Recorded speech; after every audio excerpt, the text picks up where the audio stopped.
Trump derangement syndrome got the Democrats bad, got them real bad. Get well soon, and bless your heart.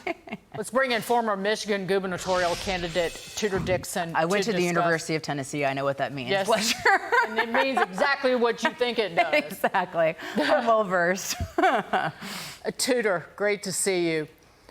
Good to see you. Thanks for having me. The outrage over Padilla, after President Trump has almost been assassinated twice in the last year, Padilla charges into a room and is removed. He was cuffed on the ground, but the response from the Democrats is so outrageous compared to the fact that they didn't say boo. There is asymmetry when it comes to the deaths upon deaths upon deaths of people at the hands of illegal migrants during the last 4 years, of all the pain and suffering that we witnessed because of the Democrats. And they don't give a damn. But boy, that stunt, and that's what it was, it just gave them a reason to howl.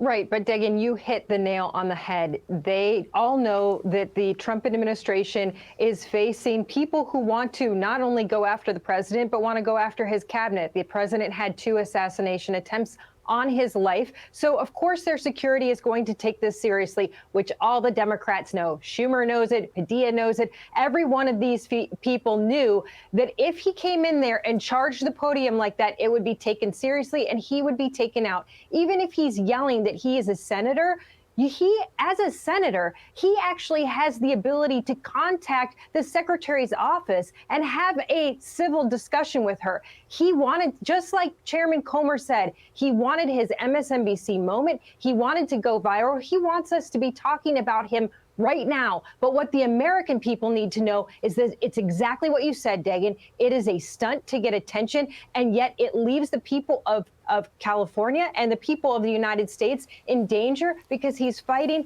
on the wrong battlefield.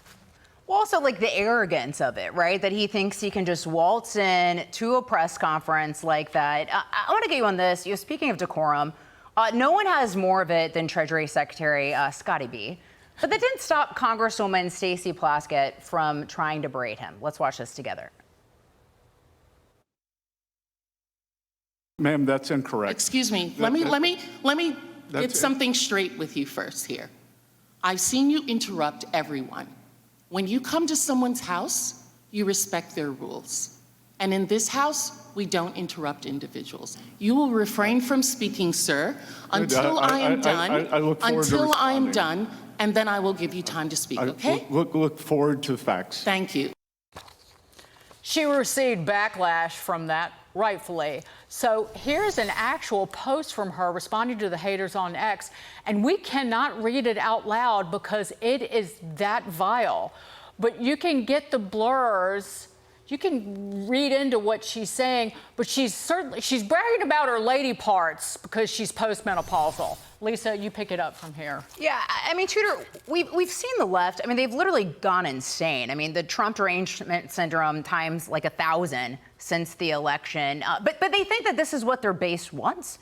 I mean, is this enough for them to get their base excited for the midterms, or why do you think they're doing all this? It didn't work the first time. It didn't work in 24. So I don't know, honestly, other than looking at this as they love the social media attention. I mean, I think that's what we saw with Padilla. That's what we're seeing in this case as well. That's what we saw with the gentleman earlier. They love the social media attention. And they did that throughout the 2024 campaign. I mean, you can look at Gretchen Whitmer, who was out there posting constantly vile things and getting attention, but it didn't work. So to your point, why are you doing this, Lisa, if it's not working? I say allow them to continue to do it because it lets the American people see who they really are. Because as a mom of 4 girls, when I see an X post like that, I think I don't want my girls anywhere near this party or anywhere near these people because they're vile and disgusting. It's not American. Before we go, The House of Representatives, Republicans narrowly passed those DOGE cuts in spending, $9.4 billion, mostly cutting USAID, foreign aid, and then funding to National Public Radio and the Public Broadcasting Service.